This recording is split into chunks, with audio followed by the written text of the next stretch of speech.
estudiantes de Sociología del Departamento de Ciencias Económicas de la Facultad Multidisciplinaria Paracentral de la Universidad de El Salvador. El día de hoy vamos a desarrollar las dos últimas temáticas del programa de estudios, ¿verdad?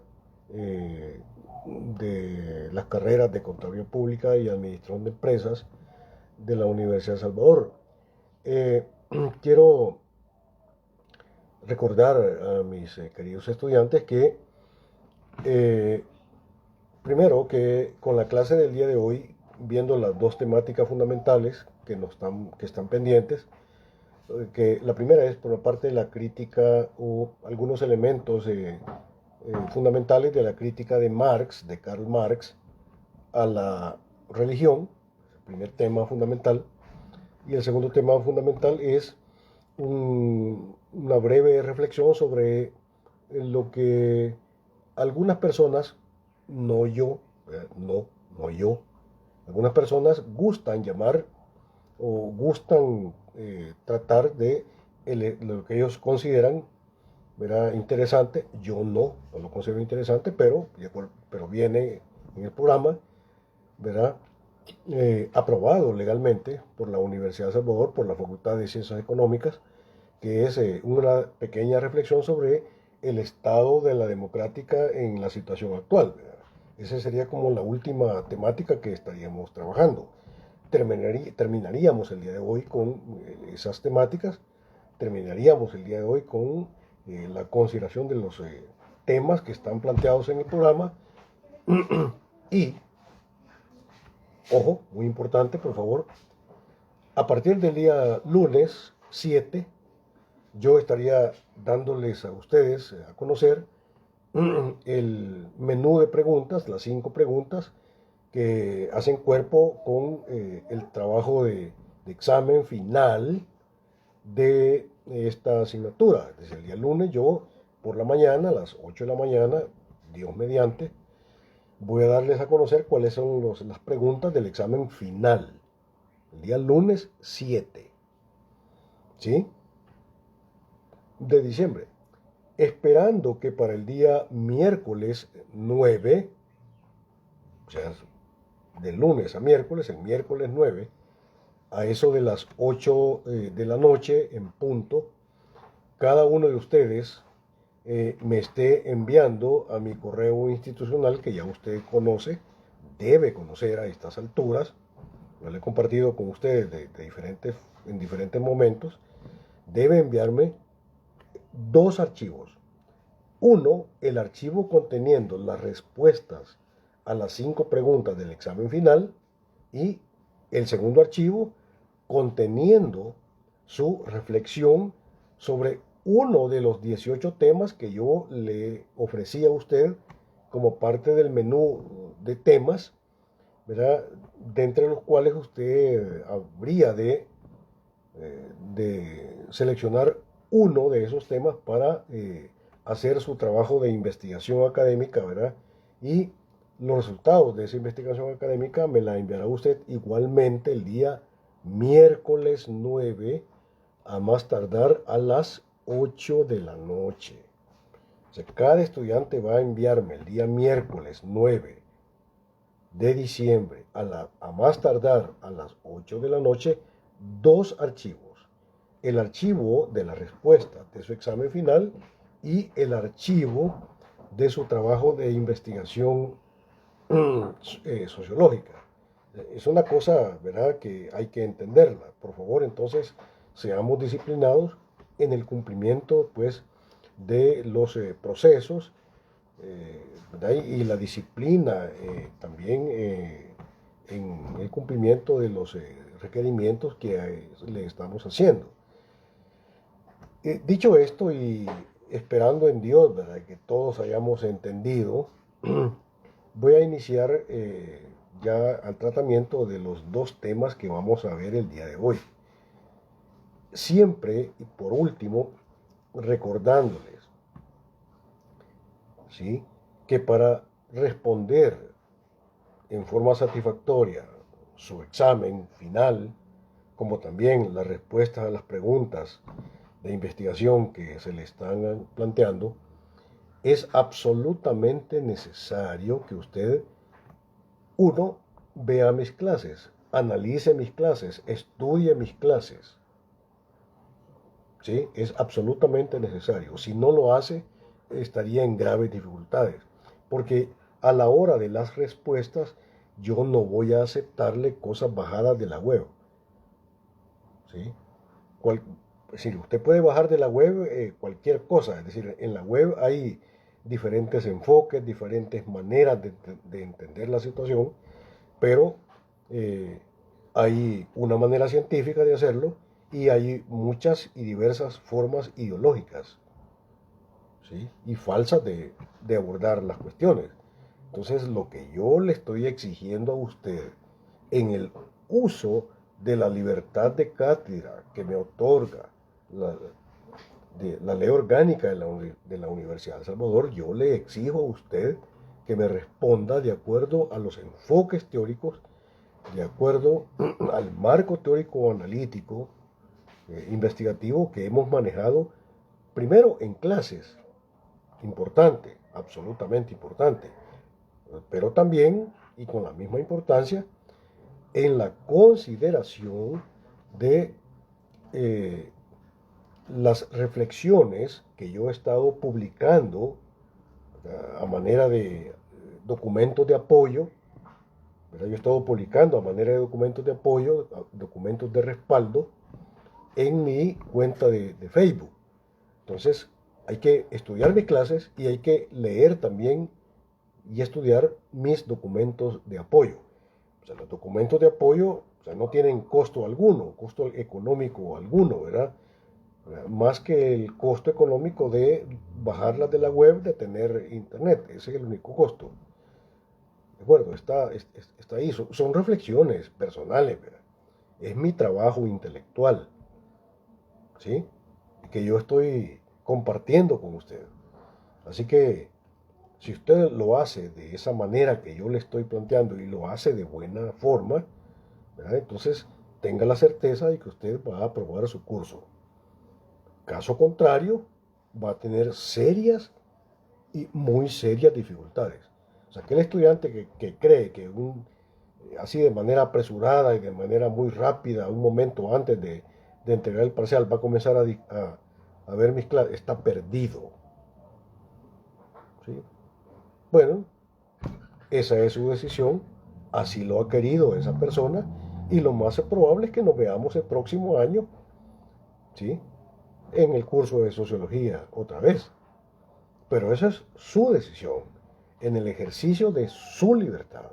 Así lo ha querido usted libremente. Entonces, podría yo decir que puede haber algún estudiante que le ha encantado las clases que quiere repetir el curso. Bueno, pues lo tendremos en el próximo año, en el 2021.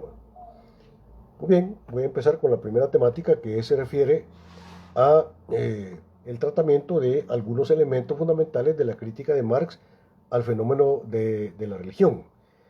Eh, ¿Por qué tratar este asunto? Bueno, vamos a tratar este asunto de la crítica de Marx al fenómeno de la religión porque, si ustedes recuerdan, la propuesta del marco teórico del conservadurismo plantea de que el capitalismo está en crisis, pero que el capitalismo está en crisis no tanto por la abusiva intervención del Estado en la cuestión económica, sino porque el capitalismo pues ha abandonado eh, supuestamente su fundamento ético-moral, ¿verdad?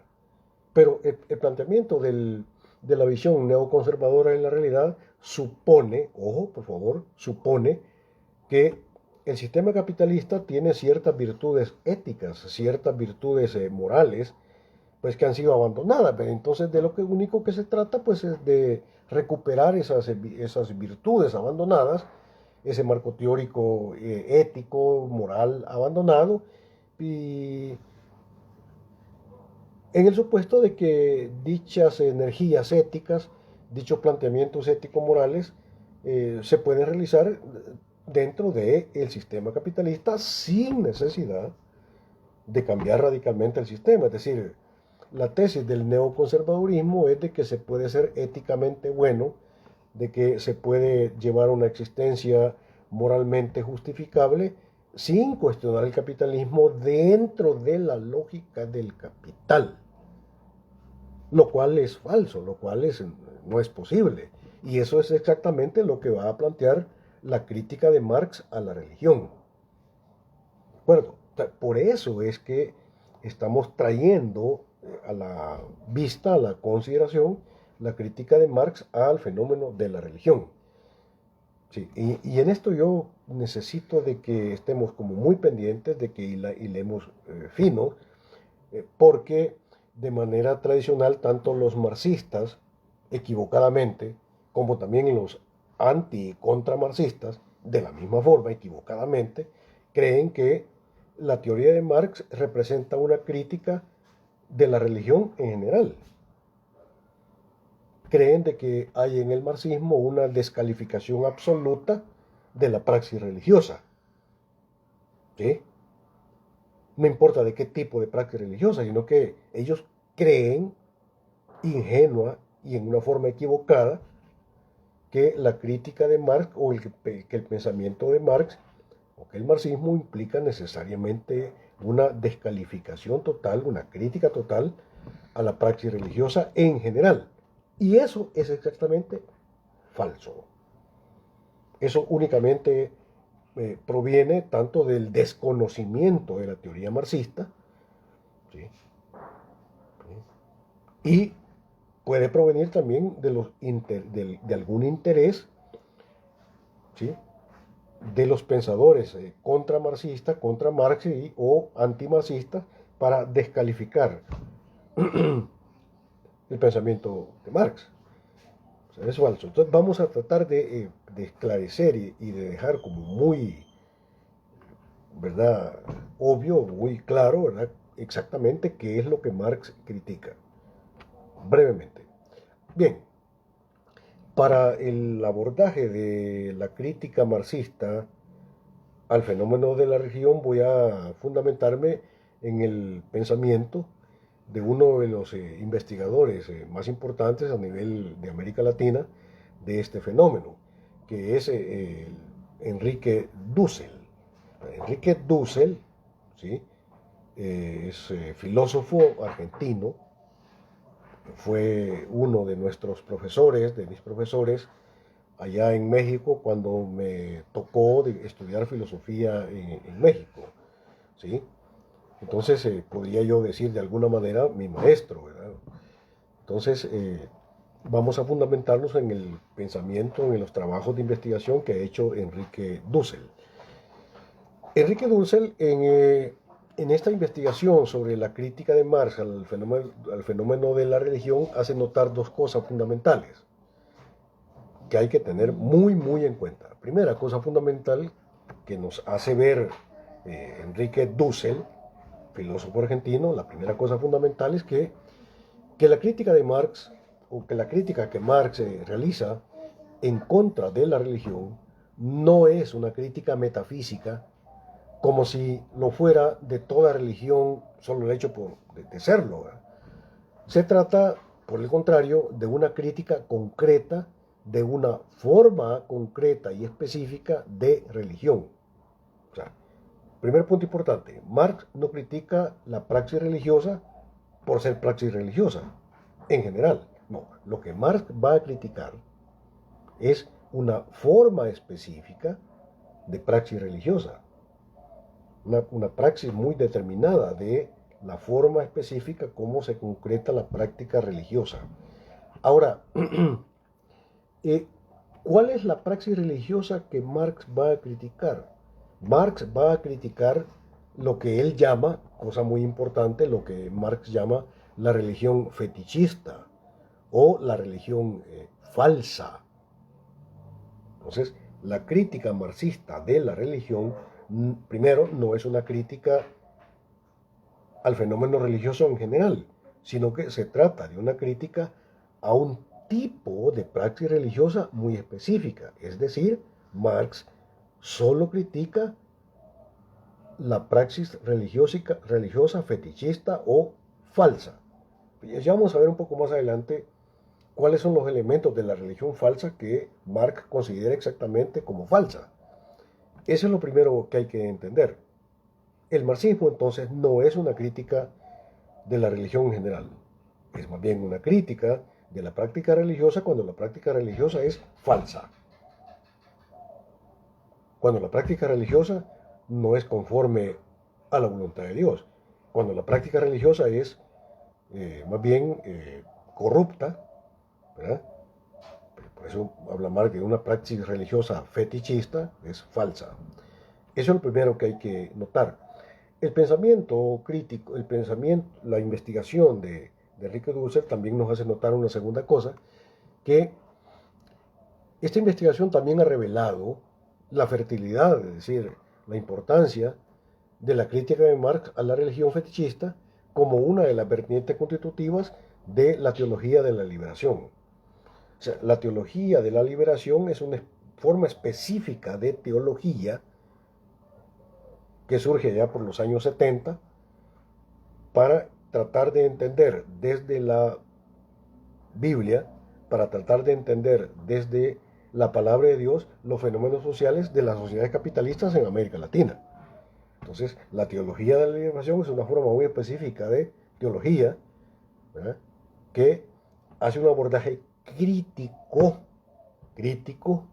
desde la palabra de Dios de los procesos sociales que se desarrollan en América Latina desde los años 70 para acá. Es una, en esencia, la teología de la liberación es una teología crítica desde la palabra de Dios de los procesos sociales del capitalismo.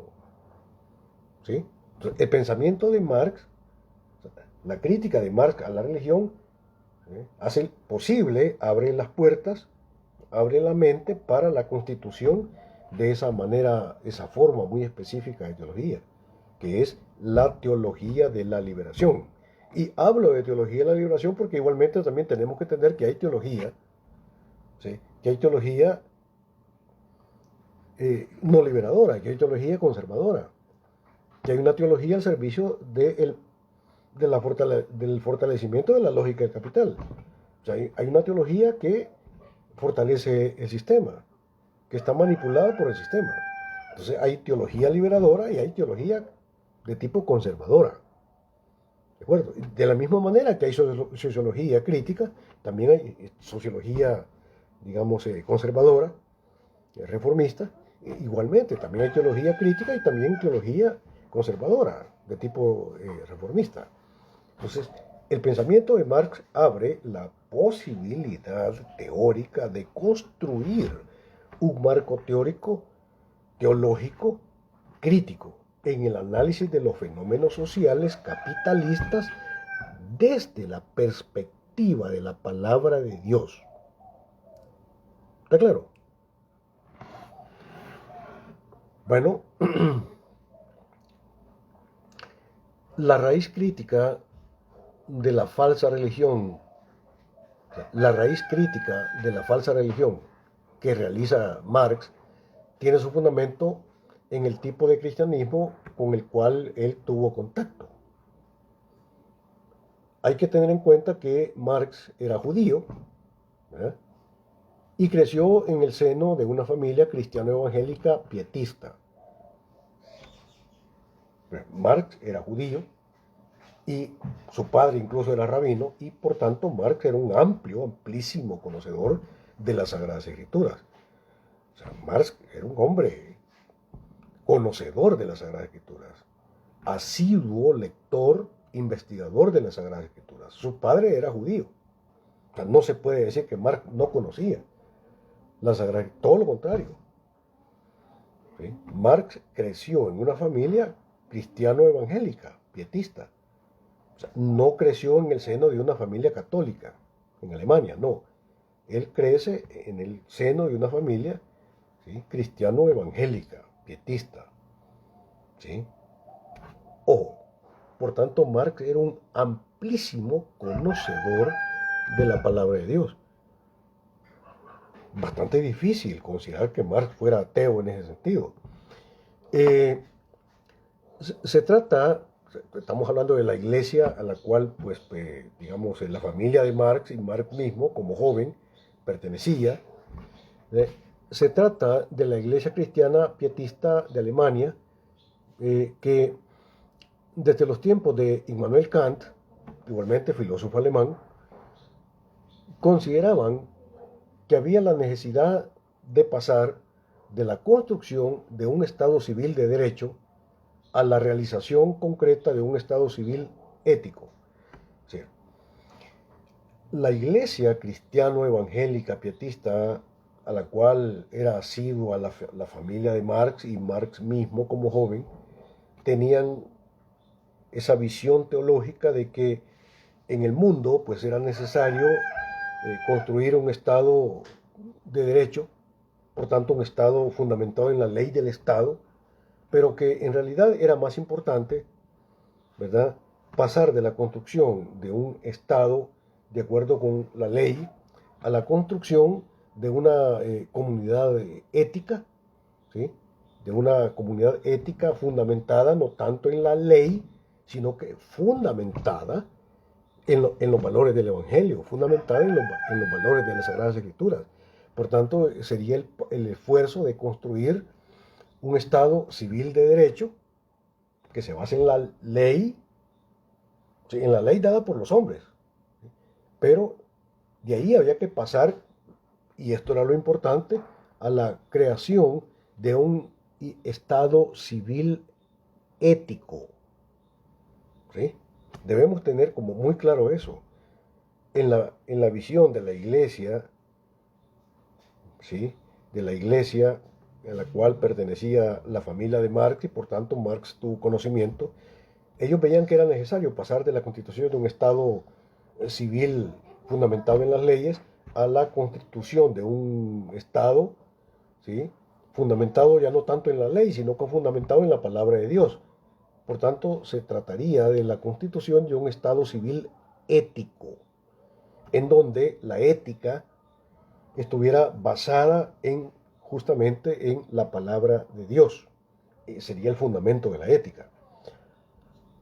Ahora bien, entonces, el concepto, y esto es de suma importancia de considerar, el concepto de una comunidad ética es el concepto de un pueblo de Dios, ojo, bajo leyes éticas asentadas en la palabra de Dios. ¿Sí? Este era el proyecto del movimiento cristiano pietista evangélico alemán, al cual pertenecía la familia de Marx y por supuesto Marx joven. Desde los tiempos de Kant, o sea, antes de Marx, ya por el siglo XVIII, desde los tiempos de Immanuel Kant, igualmente un filósofo alemán, desde los tiempos de Kant, que había prevalecido esta idea hasta los tiempos de Karl Marx. O sea, esta idea de pasar de la constitución de un Estado de derecho civil, ¿verdad?, fundamentado en la ley, a la construcción, o sea, dar un paso adelante, en la construcción de un Estado basado pues en la ética de la palabra de Dios, era una idea que venía ya sonando desde los tiempos de Marx, de los tiempos, perdón, de Kant. Fue Kant el que planteó, digamos, esa idea, ¿verdad? Importante considerar, digamos, de que, como lo indica la investigación de Enrique Dussel, se partía de la consideración de que una comunidad ética bajo la legislación moral divina es una iglesia, y dicha iglesia se llamaría, pues, sería una iglesia visible. A eso lo llamaríamos como una iglesia visible. Sí. No, perdón, no, hay como dos visiones. Vamos a dar un paso atrás. Hay lo que podríamos llamar la iglesia visible y la iglesia invisible. ¿Qué sería la iglesia invisible? La iglesia invisible sería, digamos, una comunidad ética bajo la legislación moral divina, o sea, bajo la ley de Dios, que sería una iglesia, ¿verdad?, una organización humana constituida como iglesia, regida por la ley de Dios. Eso sería la iglesia invisible. Sería como la postulación de un deber ser. la postulación de una utopía. O sea, habría que trabajar para la realización de dicha utopía. Es decir, ¿cuál sería la utopía? La creación de una organización social en forma de iglesia que responda de manera absoluta pues a la ley divina. Es una sociedad según el corazón de Dios. Más o menos en la misma idea que planteaba hace muchos años atrás San Agustín, en su idea de la ciudad de Dios. O sea, es la organización social de los hombres, pero basada y fundamentada, regida y guiada por la ley de Dios.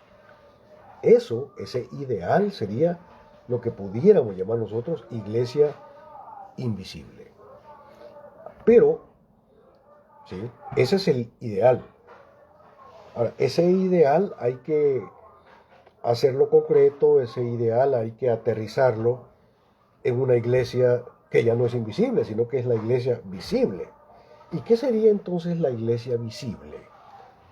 Que sería como la realización concreta del ideal.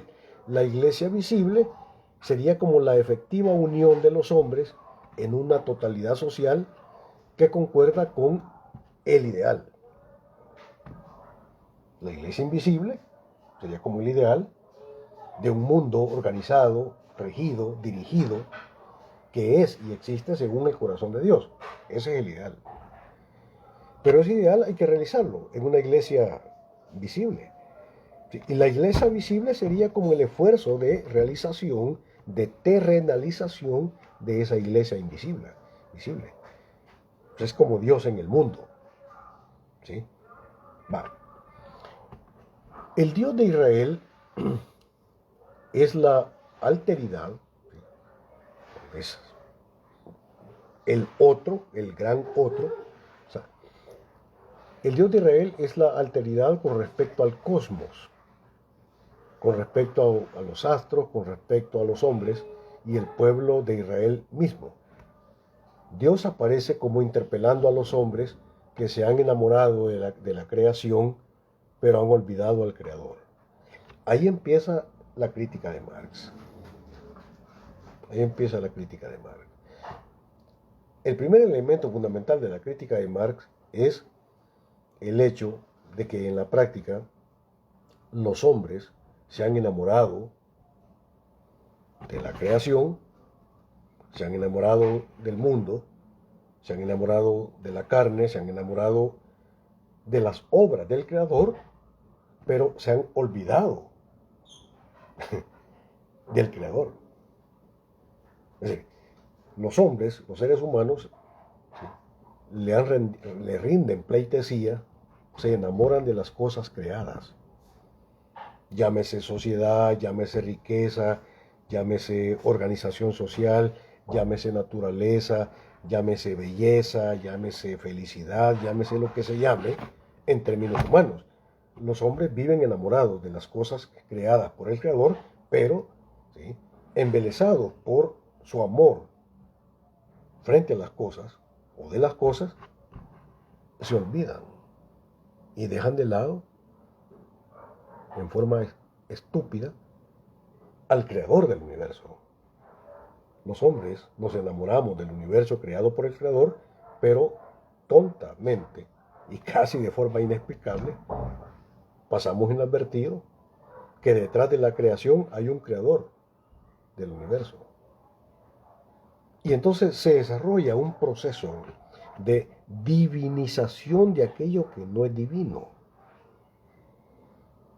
Se desarrolla un proceso en donde el cual el hombre le da estatuto de divinidad a las cosas creadas por el Creador, olvidándose que las cosas creadas pues son exactamente cosas creadas. Los hombres le dan estatuto de divinidad a todo aquello que no es divino. Y ese proceso de falsa divinización de aquello que no es divino, y ese proceso correlacionado con el olvido del Creador, el cual es el único divino, eso es idolatría. En eso consiste la idolatría, ¿sí? Ese proceso de divinizamiento de aquello que no es divino. Y ese proceso correlacionado que se corresponde con el proceso negativo de olvido y de, no sé si podría yo llamarle de esta manera, de desdivinización de lo divino, ese proceso, en eso consiste la idolatría. ¿Ves? Divinización es divinización de lo que no es divino y desdivinización de lo que verdaderamente es divino. Enamoramiento de la criatura, ¿sí? Y olvido del creador de la criatura. En eso consiste la idolatría. La idolatría no consiste, Señor, en andar la foto de tu hijo en la cartera y andar la imagen de tu hijo en la cartera. Eso no es idolatría. Perfectamente yo tengo la fotografía de mis hijos en mi cartera, pero no significa que yo adoro o divinizo la fotografía de mis hijos en la cartera. Pues yo sé lo que son. No hay un proceso de divinización de lo que no es divino. ¿Qué pasa, señores? El movimiento de idolatría implica no solamente un movimiento de divinización de lo que no es divino, sino un olvido de la causa divina y de aquello que no es divino. ¿De acuerdo? ¿Ves? No sé por qué nos hacemos tantas bolas y tanto conflicto que hay entre diferentes iglesias. ¿Sí? Hay que entender claramente. Dios crea el orbe, Dios crea lo real. Y es Él quien lo crea. Por tanto, es la causa última y absoluta de todo lo que existe. Pero el hombre se enamora y endiosa el orden de la existencia. Llámese poder, llámese dinero, llámese belleza, llámese felicidad, llámese como se llame. Proceso de endiosamiento de las cosas que no son Dios. Y un proceso de olvido del fundamento y fundamentado de toda existencia, de toda realidad, que es el ser absoluto y eterno, que es Dios. Yo tengo la suerte y la gracia por la misericordia de Dios que yo puedo entender eso. Cosas que yo agradezco de una forma inmerecida.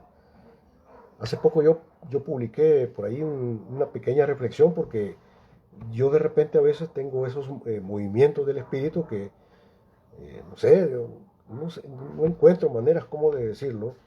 Es como que si me empujaran, mira, decía esto y hoy tenés que decirlo ya, punto. Y ay de mí si no lo digo. Tengo que hacerlo. Y además me da gusto hacerlo. Tengo que decirlo, es decir, podría parecer locura o no sé, como a usted le parezca, ¿verdad? Pero eso es así. Yo puedo entender eso. ¿De acuerdo? Ojo, compañero estudiante. Marx critica la religión falsa, pero no toda religión.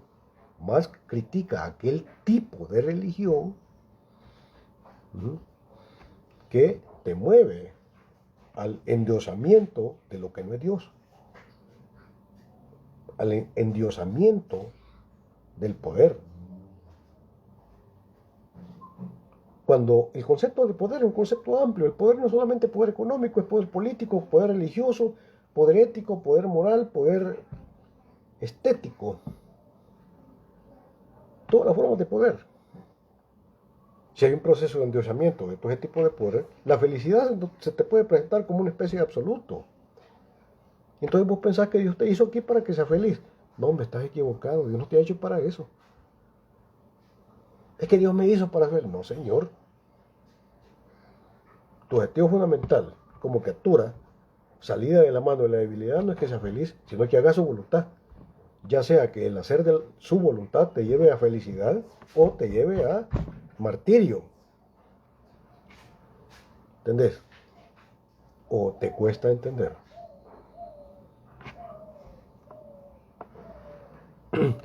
Dios aparece como interpelando a los hombres que se han enamorado de la creación, pero han olvidado al Creador. ¿Sí? Han divinizado las criaturas y han dado la espalda a Dios. Cito palabras de Dussel en su investigación, ¿verdad? El amor a la totalidad, es decir, a la carne y al mundo, como totalizada, es entonces, dice Enrique Dussel, negación de la alteridad. O sea, el amor al mundo, el amor a las cosas creadas, implica de forma necesaria una negación de la alteridad. ¿Y quién es el otro? ¿Quién es el absolutamente otro? El absolutamente otro, pues es el ser absoluto, es decir, Dios.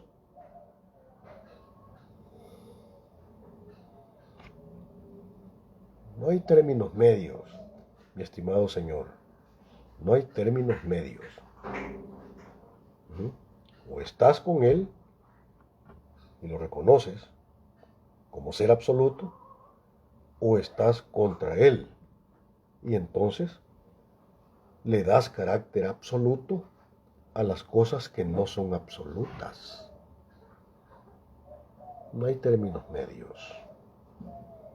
O eres o no eres.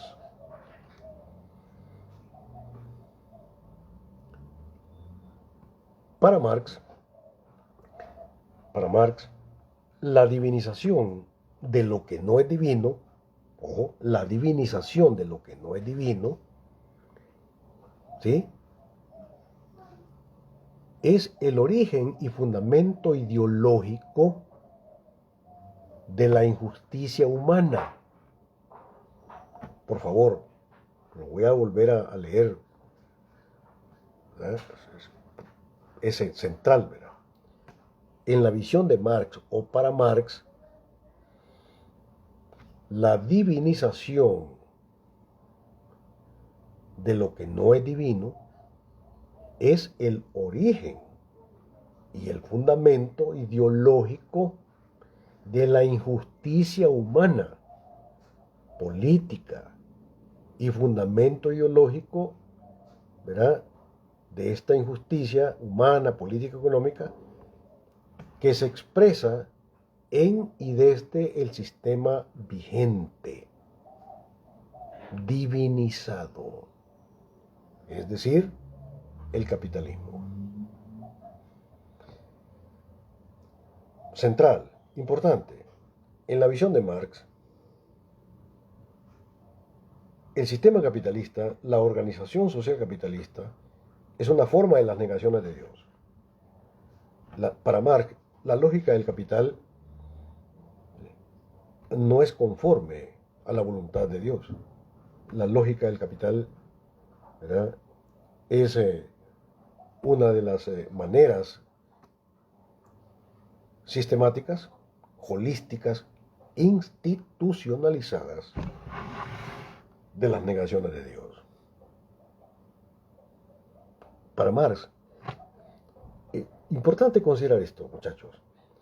Marx, refiriéndose a la lógica del capital, refiriéndose a lo que es el capitalismo, ¿saben cómo lo llama Marx?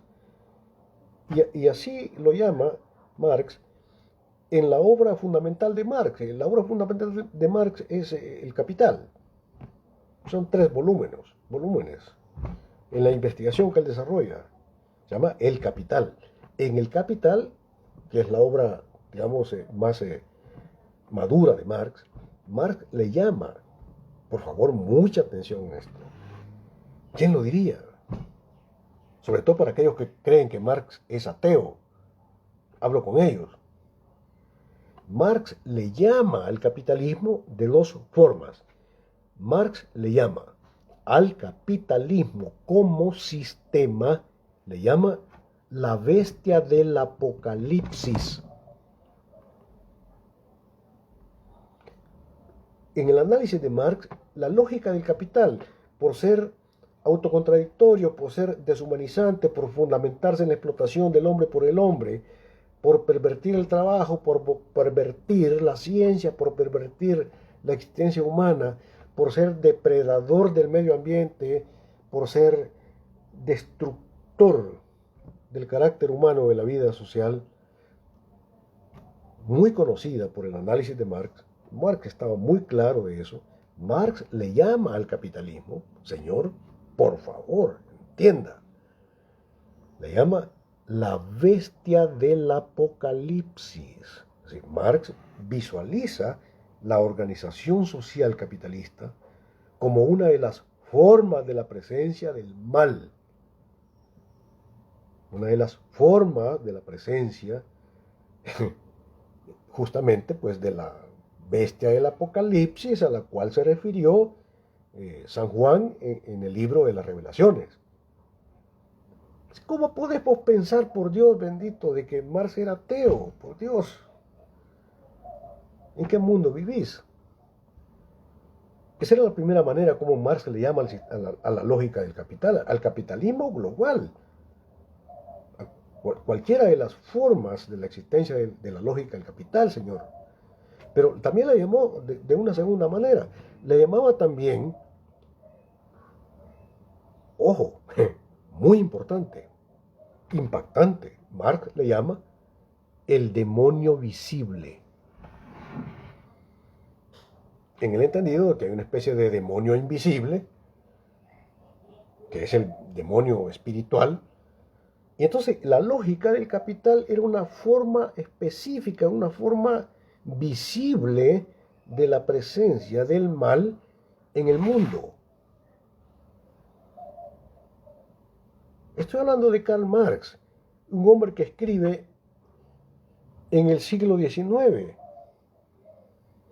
y lo esclarece, lo deja claro, lo tiene claro. ¿Y cómo es posible que usted no pueda entenderlo? No es posible.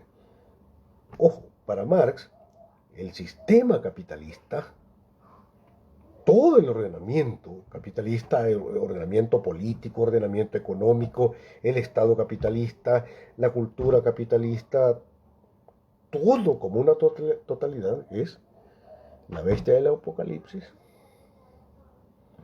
o el demonio visible.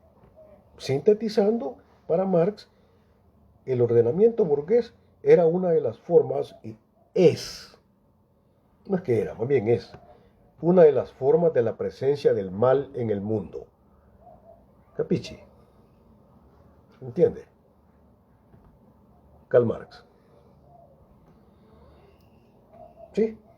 Entonces, Enrique Dussel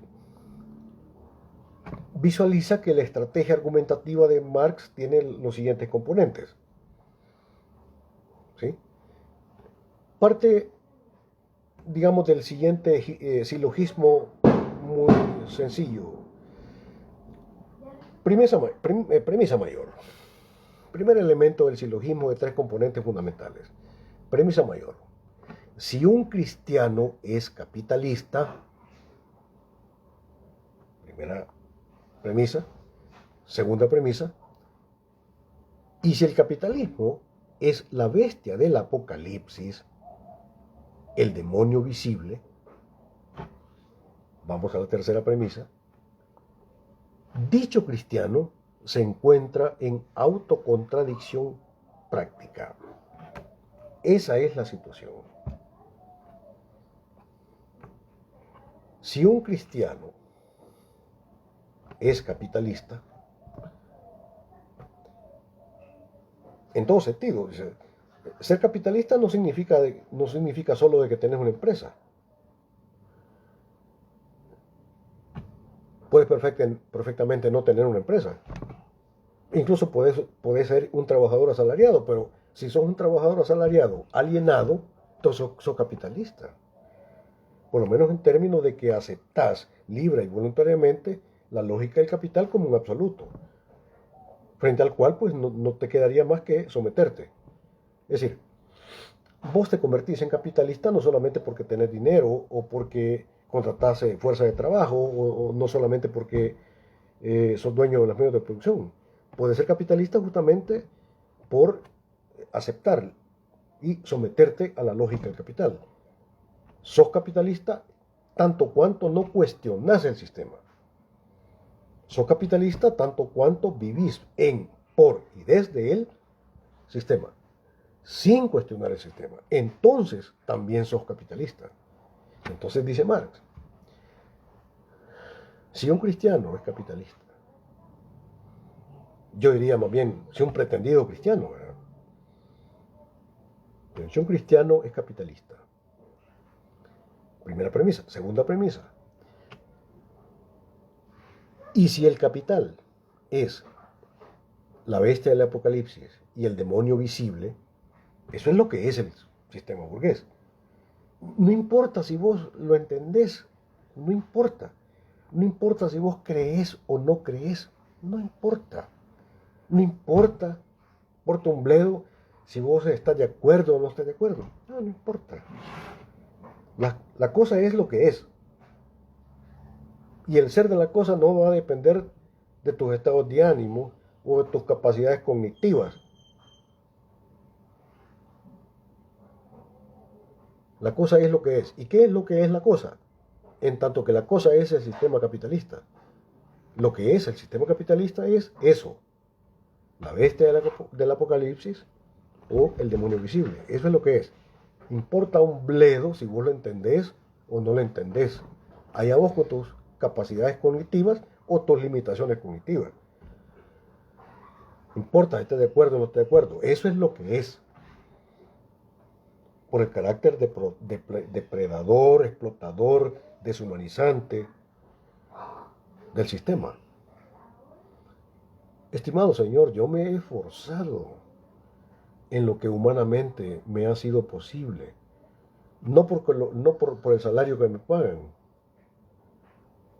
sino como ser humano, con mi compromiso de ser hombre, de ser un ser humano.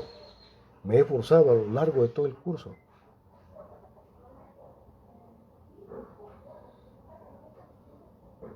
Me pagan por hacerlo, qué bueno. Si no me pagaran, lo haría igual.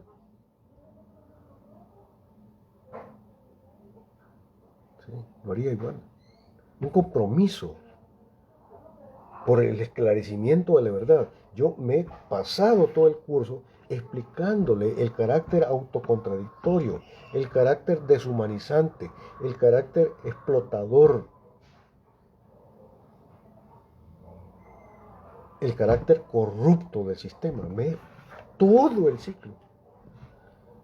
Estimado compañero, compañera, a estas alturas del ciclo, aún no lo entiende.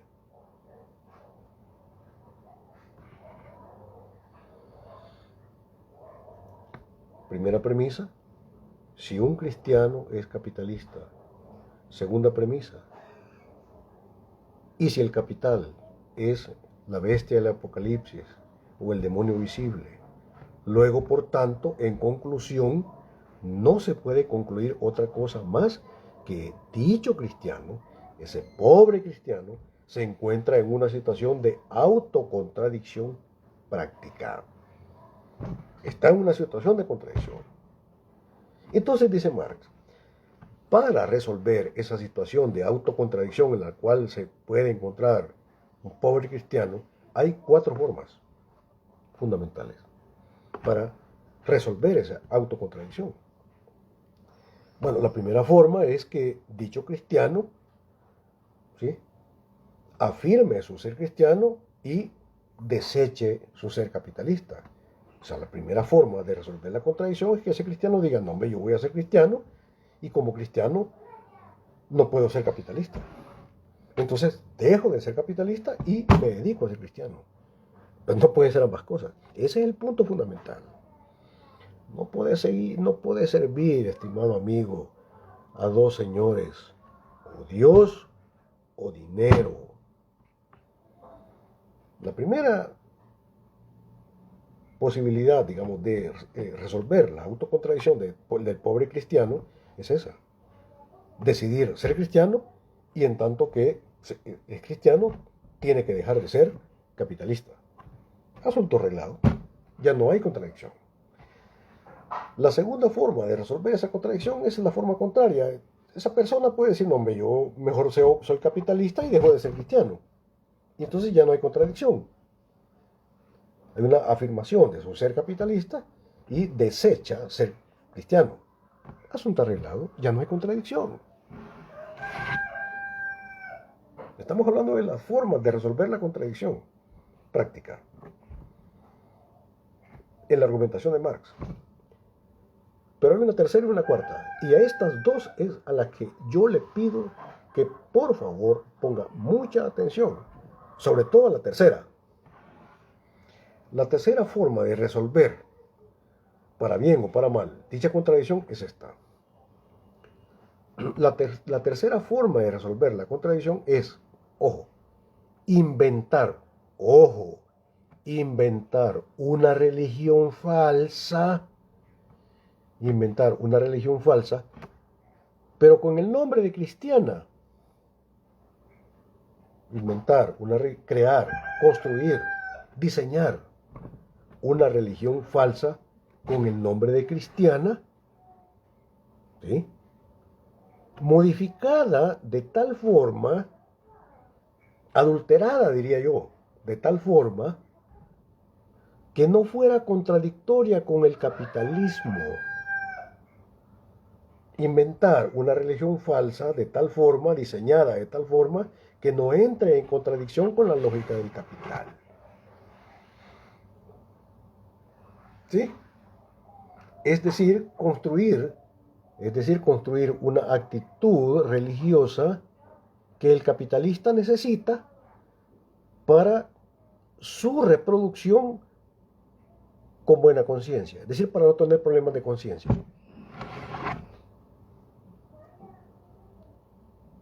Va.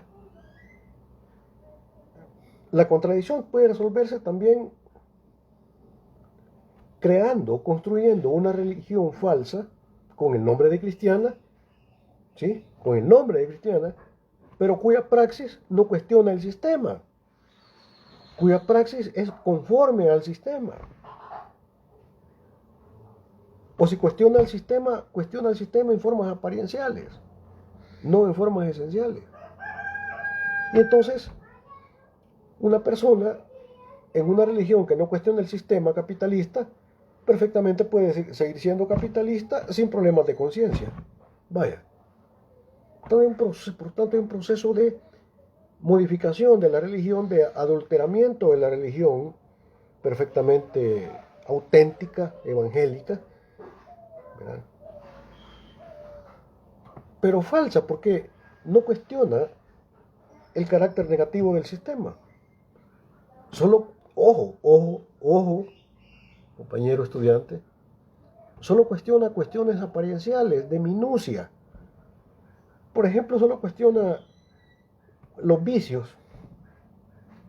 Si bebés o no bebés, cerveza o guaro, si fumas, si no fumas. Son cuestiones de minucia.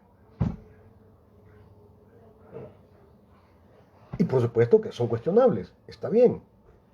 Pero deja intacto el sistema. Pero nunca, jamás cuestiona el sistema. El sistema sigue siendo bueno. Es el caso del neoconservadurismo, que quiere reformar el sistema, pero dejando intacto al sistema, en la idea de que se puede ser bueno dentro del sistema. ¿Y cómo puede ser bueno dentro de un sistema que es malo? ¿Cómo un árbol de aguacates puede dar limones? ¿Cómo puede ser bueno dentro del sistema? Si el sistema es malo y no vas a entrar en contradicción con el sistema, prácticamente como que lo estés avalando. es como que lo estés fortaleciendo. En el mismo momento que vos no cuestionas el sistema perverso, está fortaleciendo el sistema. O sea, no importa si no robás, no mentís, no pecás, no adulterás, no es lo otro y lo otro. Pero no cuestionas el sistema. El sistema sigue intacto. Por favor, compañero estudiante, díganme ustedes, cristianos, católicos o evangélicos, no importa. No es la religión, no es la iglesia la que va a salvarte. Solo hay salvación en Jesús, el Cristo.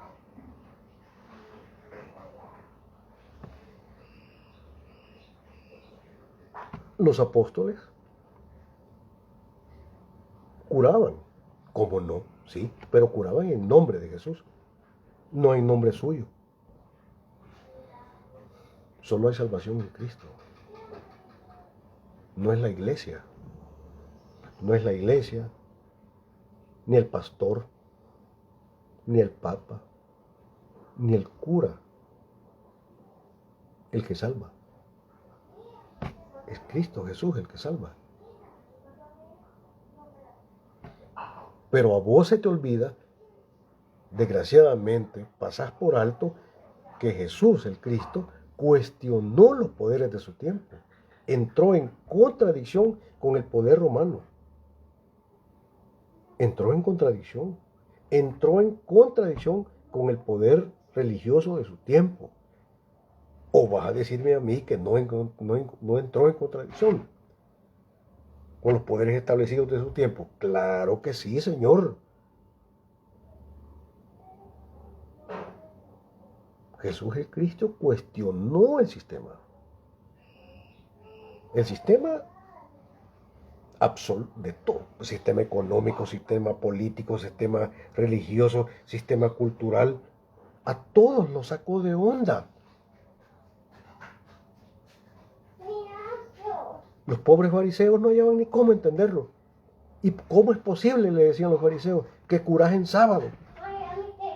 No entendían. Estimado compañero, compañera, Jesús el Cristo cuestionó todos los poderes establecidos. Hizo todas las cosas nuevas. Entonces, ¿cómo vos pretendés ser cristiano sin cuestionar el sistema? No es posible, estimado amigo. No es posible ser cristiano viviendo sometido como oveja. Más bien yo quisiera decir como zombie, sometido a la lógica del sistema. Cuando el sistema es malo, cuando el sistema es la bestia del Apocalipsis o el demonio visible. ¿Cómo vas a ser cristiano? Entonces ahí es el asunto que tenemos que entender, que la única forma de ser cristiano en el contexto de una sociedad, de un ordenamiento social malo, es la única forma de ser cristiano, auténticamente cristiano, es cuestionar el sistema. Tenés que entrar en contradicción del sistema. Y si no lo haces, no sos cristiano. Podés ser cualquier otra cosa, pero menos cristiano. Y esa es la historia de los mártires. ¿Acaso no te das cuenta? Situación que está criticando Marx. Marx no critica la religión en general. No. La postura de Marx no es una postura atea, no es una postura en contra de la fe auténtica, no.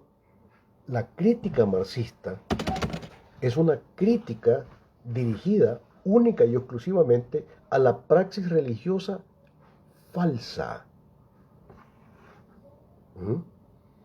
¿Comprende?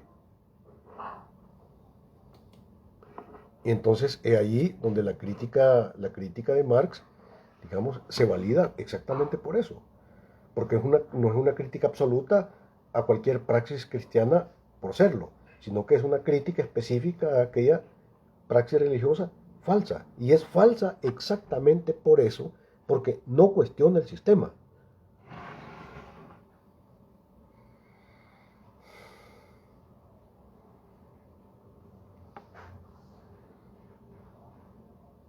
Entonces, caballero, si yo pertenezco a una iglesia, pero dicha iglesia no cuestiona el sistema, entonces, estimado amigo, usted está en una iglesia falsa,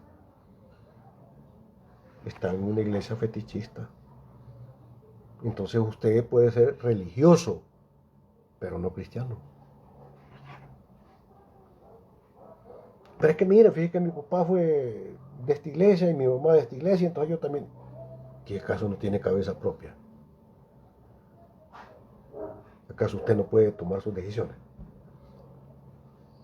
En el día del juicio vos no vas a poder argumentar eso. Es que fíjate yo de la iglesia católica o de la iglesia evangélica porque mi papá era así, mi mamá era así, entonces yo también así como oveja. Eso no es un argumento.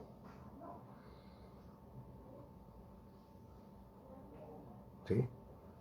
Una iglesia que no cuestiona el sistema, que no tiene la capacidad de cuestionar el carácter maligno del sistema, el hambre que genera el sistema, el desempleo que genera el sistema, la corrupción que genera el sistema. Un pobre peregrino que cree que el sistema puede ser bueno y que el sistema se puede reformar porque el sistema tiene determinadas bondades y que se puede ser cristiano dentro del sistema, siguiendo las leyes del sistema, obedientemente, está más perdido que Adán y Eva en el Día de las Madres. ¿Entiende? Quiero finalizar el día de hoy con la consideración de la última temática a la cual yo me voy a referir de manera rápida, porque en realidad el asunto lo creo casi inoficioso, pero lo voy a tratar porque de alguna manera está en el programa. Entonces el programa me pide que analice, que investigue, que haga una reflexión en torno a el estado actual de la democracia en el país. Que yo me pregunte, como su catedrático, por el estado actual de la democracia en el país. A ese respecto yo quiero decir 8 cosas, porque el asunto no merece mayor análisis. Y voy a ser claro y contundente, como siempre lo he sido con ustedes. Y el hecho de haber sido de esta forma me ha llevado a granjearme un montón de enemigos. Recuerden ustedes que ahora yo estoy ahí denunciado, ¿verdad?, por 16 estudiantes. Pero es probable que estos 16 estudiantes no hayan actuado de manera... Bueno, no son solo ellos. Pudiera ser, no lo aseguro, que haya gente detrás de ellos. ¿Sí?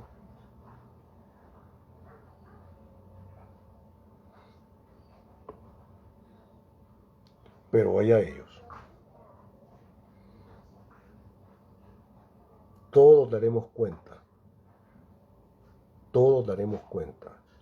en el momento oportuno frente al ser absoluto del universo.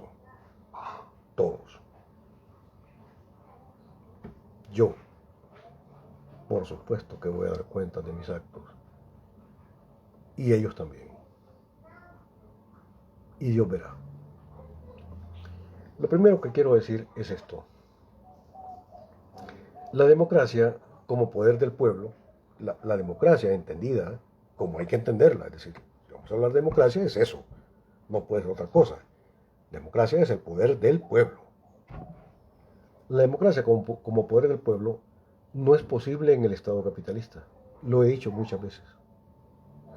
Todo Estado es una dictadura.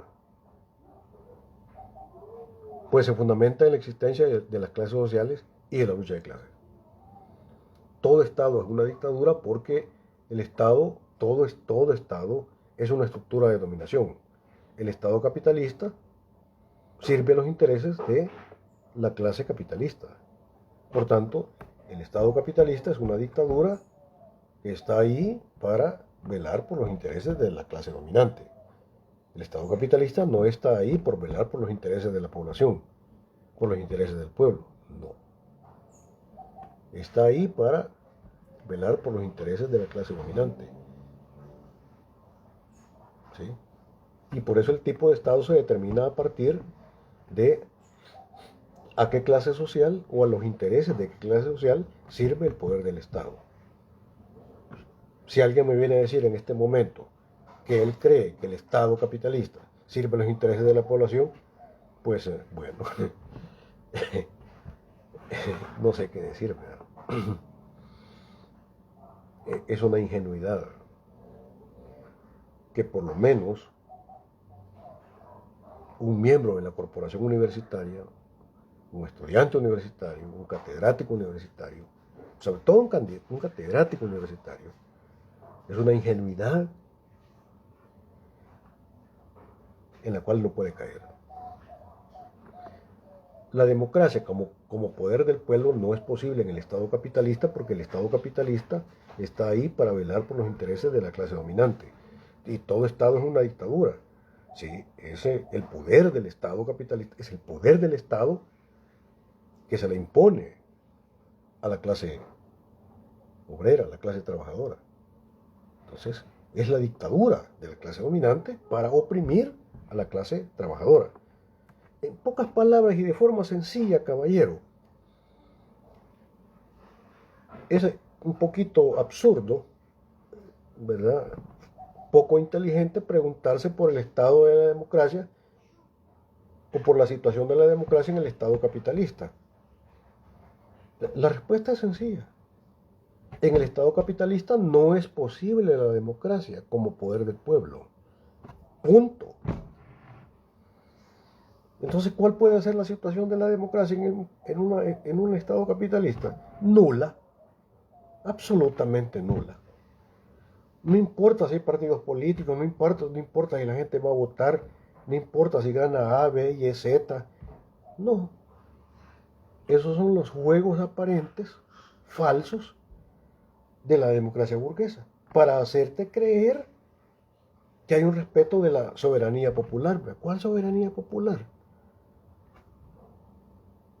No hay ninguna soberanía popular. O sea, no es el pueblo el que decide. A la hora de ir a votar, ya te ponen el menú de personas por las cuales quiere votar. Y a vos te preguntaron antes por el diseño de ese menú, un montón de sujetos. No te preguntaron, solo te dicen, mire, esta es la comida, coma.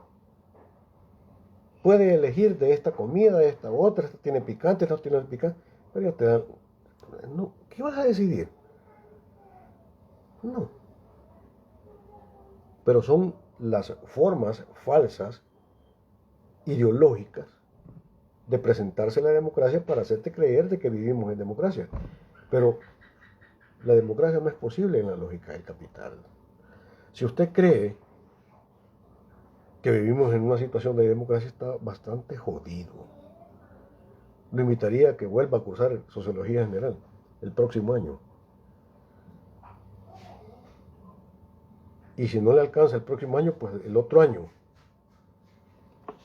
Segundo elemento importante. Dicha democracia como poder del pueblo, como la prevalencia del poder de los intereses de la mayoría social, solo es posible en la dictadura del proletariado.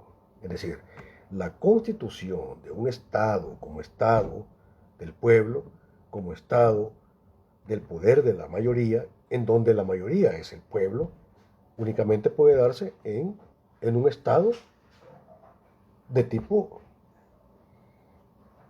de dictadura del proletariado, en un Estado socialista. Solo ahí puede ser posible la democracia como poder del pueblo, pero no en un Estado capitalista.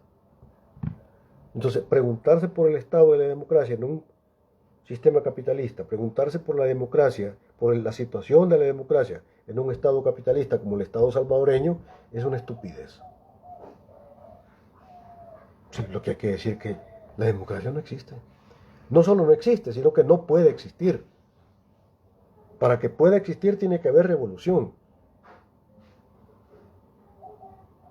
Tiene que haber destrucción del Estado burgués para poder construir un nuevo tipo de Estado, que es el Estado socialista. Y entonces, la democracia como poder del pueblo podría ser. Y entonces, ahí sí cabe la pregunta por el estado de la democracia.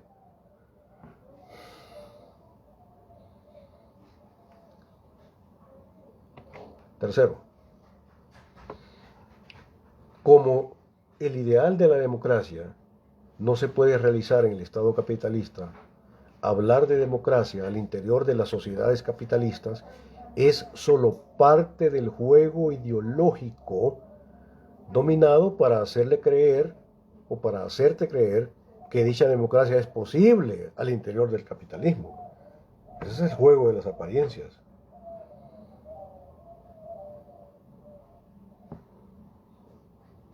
Allá vos si caes en ese juego de apariencias, ¿verdad?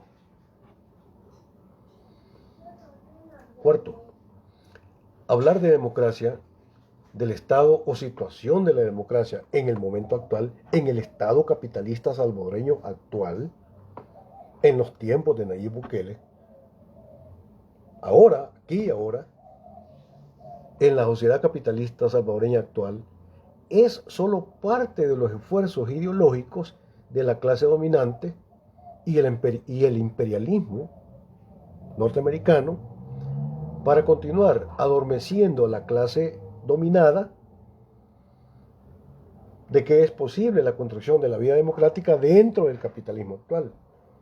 Es como hacer correr a la liebre mostrándole una zanahoria por delante. ¿Sí? Es una forma de engañar al pueblo.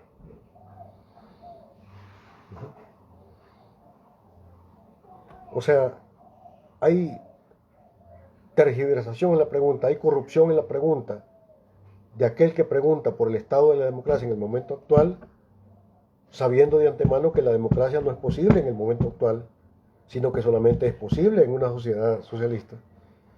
Y puede haber ideologización también de la respuesta. Pero ya la pregunta es capciosa, ya la pregunta es corrupta, ya la pregunta es artificiosa, ya la pregunta es falsa. Y tiene que ser denunciada como pregunta falsa, como pregunta tonta. Y eso es exactamente eso es lo que le molesta a mucha gente de mi trabajo como académico universitario. Que yo cuestiono la pregunta, aún antes de escuchar la respuesta, porque ya la pregunta está desviada, ya la pregunta es tonta, no tiene sentido. Les molesta mucho que yo pregunte, que yo cuestione, que yo les diga que no son revolucionarios, son reformistas. No importa si están entusiasmados por ir a votar por A, B, Y, Z, F. No importa. Son reformistas. No son revolucionarios. El problema es que ellos se quieren presentar como revolucionarios, pero no lo son. Y se molestan cuando yo les digo que no lo son. Si yo fuera más, si yo me quedara callado, si no dijera nada, si yo dejara hacer, dejara pasar, si yo fuera sumiso y calladito, y hay que vean qué hacen o deshacen, quizás no tendría tanto problema.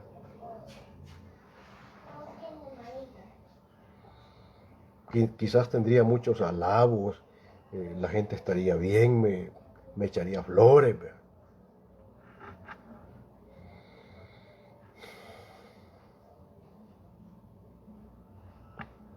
Pero soy un hombre de combate. Soy un miembro integrante de la clase trabajadora, organizada. Ya expuse demasiado tiempo mi pellejo a los años de vida que tengo. ya expuse. Que no me vengan a decir a mí que yo no he expuesto mi vida. Y peor si me lo dicen personas que de corta edad, ¿verdad? Por favor, por lo menos tengan esa decencia. Hablar de democracia, del Estado o situación de la democracia en el momento actual en la sociedad capitalista salvadoreña es solo parte de los esfuerzos ideológicos, como ya dije. La única democracia como poder del pueblo, de la clase trabajadora, es la que se puede construir en un tipo de Estado en el cual el poder del Estado esté en función de la concretización, de la realización de los intereses de la clase mayoritaria, en donde la clase mayoritaria sea la clase trabajadora. ¿Cuál es esa situación? ¿Cuál sería ese tipo de sociedad? La sociedad socialista, organizada bajo el estado de la dictadura del proletariado. Ni siquiera le llamamos los marxistas democracia del proletariado. No, señor, somos claros. No hablamos de democracia de la clase trabajadora. Nosotros no hablamos de democracia del pueblo. No. Lo que queremos construir y lo que vamos a construir es la dictadura del proletariado, la dictadura de la clase trabajadora. No nos interesa la democracia burguesa. Nuestra lucha no es por construir la democracia, no, señor. Es la dictadura del proletariado, es decir, es el poder de la clase trabajadora constituida como Estado. Esa es la dictadura de la clase trabajadora. Y es una dictadura porque está ahí para oprimir a la clase burguesa que todavía quede pataleando después de la revolución. Todavía pueden quedar ahí unos 4, 2 que 3 pataleando, ¿verdad? Ya hay que acabarlos. O se enderezan o los enderezamos. Por eso es una dictadura. Y es un Estado que tiene que responder a los intereses de la clase trabajadora. Única y exclusivamente a los intereses de la clase trabajadora. Punto. Nosotros no engañamos a nadie. Hablamos claro.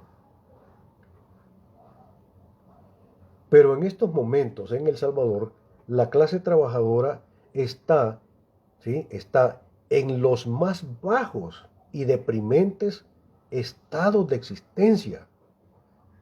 La clase trabajadora está desarticulada, desorganizada, casi inexistente en términos organizativos. Y solo la clase trabajadora organizada como clase, guiada por el marxismo, leninismo y por una praxis revolucionaria, puede construir la dictadura del proletariado. Entonces puede construir la democracia. Pero en este país, en este momento, ¿qué es lo que tenemos? Nada. No hay organización popular. La destruyeron en los acuerdos de paz. Todas las formas organizativas que tenía el pueblo, todos los instrumentos de lucha del pueblo fueron destruidos en los acuerdos de paz. Acabaron con las diferentes formas de organización. Pero todo esa era parte de la negociación oscura y sucia que se dieron en el contexto de los así llamados acuerdos de la traición, conocida como acuerdos de paz. Esto es importante de considerar porque la realización de la democracia real está ligada a las posibilidades igualmente reales de que la clase trabajadora se desarrolle como poder y pueda tomarse el poder del Estado para realizar desde ese poder político estatal la democracia como poder del pueblo. Y lo último que quiero decir en este sentido es esto. Siendo esto así, en este momento en El Salvador, el estado de la democracia real está en sus niveles más bajos y deprimentes, como le están los niveles de organización y lucha de la clase social organizada guiada por una visión científica, marxista-leninista, para su lucha. Así estamos.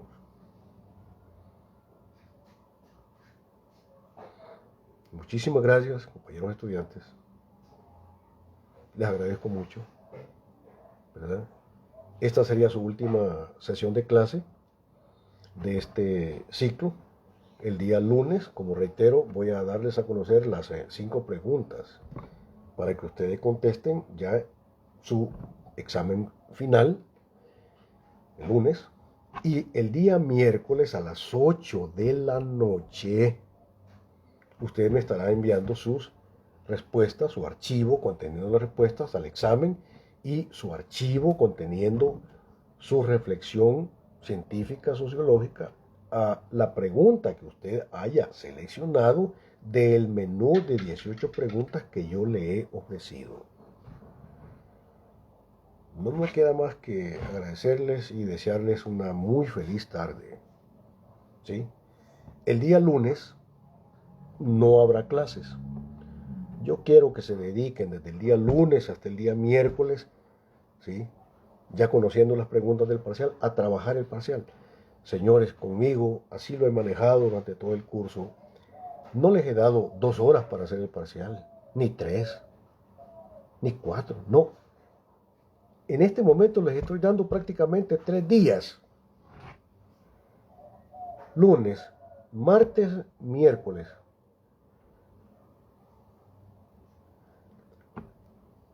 Tres días. Bueno, ¿por qué lo hago?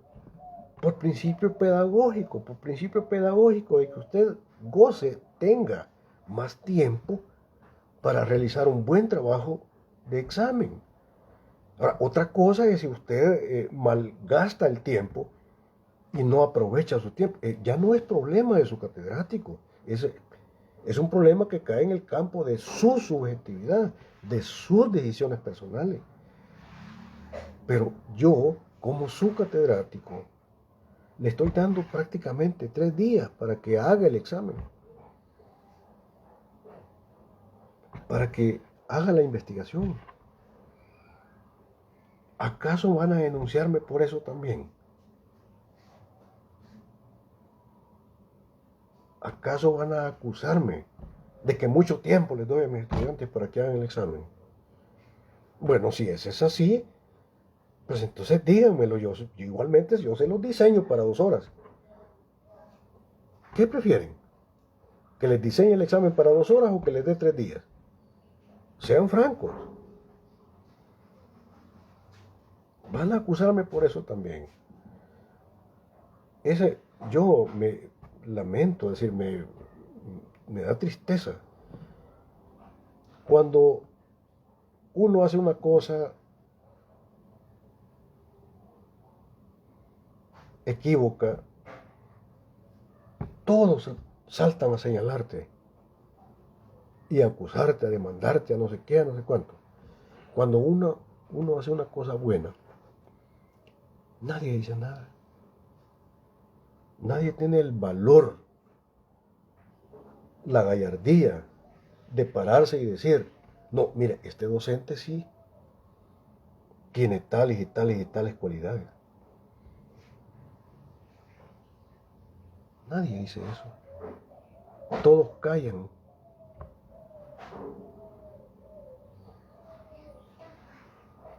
Estimado compañero, en esta vida hay que aprender a señalar la crítica bien fundamentada y una crítica justa, pero igualmente hay que tener la gallardía, el honor también de defender lo bueno y de decir lo positivo. Hay que tener el valor de decirlo. Igualmente, si el malvado tiene la capacidad y tiene el valor de criticar, aún inventando, ¿cómo es que los buenos no decimos nada? Y solo nos agachamos. La revolución empieza por ahí. Hay que defender la verdad. Hay que decir la verdad. Hay que destacar también lo bueno. Los seres humanos no somos solo malos. Los seres humanos también podemos ser buenos. Y tenemos que aprender a valorarnos mutuamente, señalándonos y animándonos en lo bueno. Tanto de mi parte para ustedes como de ustedes para mi parte. Tenemos que apoyarnos. En realidad, la salvación no es solamente cuestión del sujeto, sino que también nos salvamos en colectividad, nos apoyamos mutuamente. Pasen una feliz tarde.